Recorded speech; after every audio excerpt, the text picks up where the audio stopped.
response to Stephen Miller when he openly questions Denmark's territorial claim over Greenland?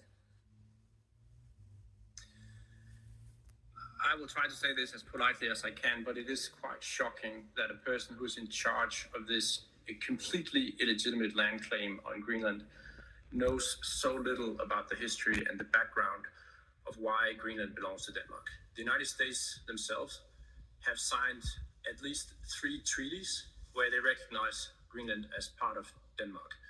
They did it in 1917 when we sold the US Virgin Islands to the United States. Part of that treaty was that they should recognize Greenland as part of Denmark. It has been approved in New York in the UN Plenary Assembly by the entire world that Greenland is integrated into Denmark. And the history goes all the way back to Viking times when the Vikings settled in Greenland in 980.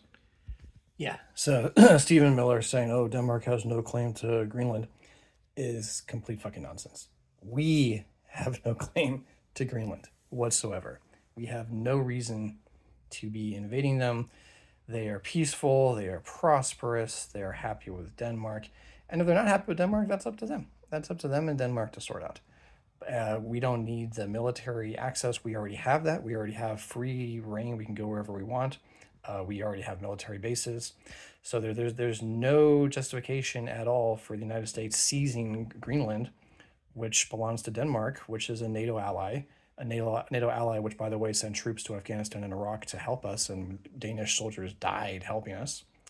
And there's just no world in which the United States illegally seizing Greenland makes sense.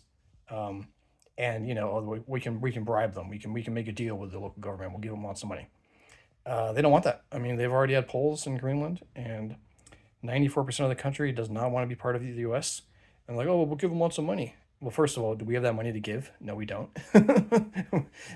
Second of all, do the Greenlanders trust that they'll get any money from a Trump administration which doesn't pay anyone and which is going to be gone in 3 years? Or at least Trump will no longer be president in 3 years, hopefully, unless he tries to stay in office. No. So this is something that makes no sense at all. Trump does something good, gets rid of Maduro, and now all of a sudden he wants to, start invading and taking land. Marco Rubio, focus Trump on the dictators. Focus him on, on Iran, which, they're still protesting right now. Let's hope that they can overthrow their horrible dictator. Focus on Cuba. Don't take his focus away from illegally invading and annexing territory from a peaceful NATO ally.